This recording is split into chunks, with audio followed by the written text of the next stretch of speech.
ਇਸ ਵੇਲੇ ਦੀ ਵੱਡੀ ਖਬਰ ਬੰਗਲਾਦੇਸ਼ ਤੋਂ ਆ ਰਹੀ ਹੈ। ਬੰਗਲਾਦੇਸ਼ ਦੇ ਵਿੱਚ ਹਾਲਾਤ ਬਹੁਤੇ ਸਾਜ਼ਗਾਰ ਨਹੀਂ, ਚਿੰਤਾਪੂਰਨ ਹਾਲਾਤ ਨੇ ਤੇ ਕਈ ਥਾਵਾਂ ਦੇ ਉੱਤੇ ਫਿਰਕੂ ਹਿੰਸਾ ਹੋਣ ਦੀਆਂ ਵੀ ਖਬਰਾਂ ਨੇ।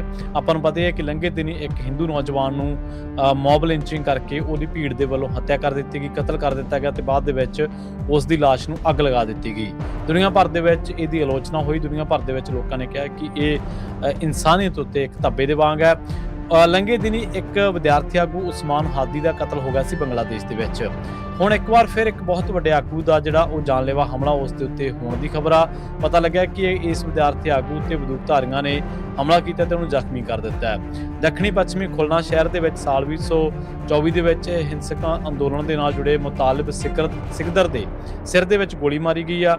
ਬੰਗਲਾਦੇਸ਼ ਦੀ ਰਾਜਧਾਨੀ ਢਾਕਾ ਦੇ ਵਿੱਚ ਘੱਟ ਗਿਣਤੀ ਹਿੰਦੂ ਭਾਈਚਾਰੇ ਨੇ ਅੰਤਰਿਮ ਸਰਕਾਰ ਦੀਆਂ ਨਾਕਾਮੀਆਂ ਦੇ ਖਿਲਾਫ ਰੋਸ ਮੁਜ਼ਾਹਰੇ ਵੀ ਕੀਤੇ ਨੇ। ਹਿੰਦੂ ਨੌਜਵਾਨ ਦੀਪੂ ਚੰਦਰ ਦਾਸ ਦੀ ਹਜੂਮੀ ਹੱਤਿਆ, ਮੀਡੀਆ ਦਫ਼ਤਰਾਂ ਤੇ ਹਮਲਿਆਂ ਅਤੇ ਭਾਰਤੀ ਡਿਪਲੋਮੈਟਿਕ ਮਿਸ਼ਨ ਦੇ ਨੇੜੇ ਹੋਈ ਹਿੰਸਾ ਦੇ ਖਿਲਾਫ ਵੀ ਰੋਸ ਜਿਹੜਾ ਉਹ ਪ੍ਰਗਟਾਇਆ ਗਿਆ।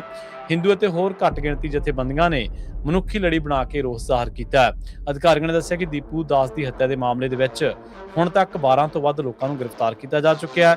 ਮੀਡੀਆ ਦਫ਼ਤਰਾਂ ਤੇ ਸੱਭਿਆਚਾਰਕ ਅਦਾਰਿਆਂ ਤੇ ਹਮਲਿਆਂ ਸੰਬੰਧੀ 9 ਹੋਰ ਜਾਣੇ ਗ੍ਰਿਫਤਾਰ ਕੀਤੇ ਗਏ ਨੇ। ਸਰਕਾਰ ਨੇ ਚਟੋਗ੍ਰਾਮ ਦੇ ਵਿੱਚ ਭਾਰਤੀ ਸਹਾਇਕ ਹਾਈ ਕਮਿਸ਼ਨ ਦੀ ਰਿਹਾਇਸ਼ ਦੇ ਬਾਹਰ ਹੰਗਾਮਾ ਕਰਨ ਵਾਲੇ 3 ਮੁਲਜ਼ਮਾਂ ਦੀ ਵੀ ਪਛਾਣ ਕਰ ਲਈ ਹੈ। ਦੱਸਿਆ ਜਾ ਰਿਹਾ ਹੈ ਕਿ ਹਾਦੀ ਦੀ ਹੱਤਿਆ ਤੋਂ ਬਾਅਦ ਵੀ ਢਾਕਾ ਤੇ ਹੋਰ ਸ਼ਹਿਰਾਂ ਦੇ ਵਿੱਚ ਰੋਸ ਮੁਜ਼ਾਹਰੇ ਹੋਏ ਸਨ।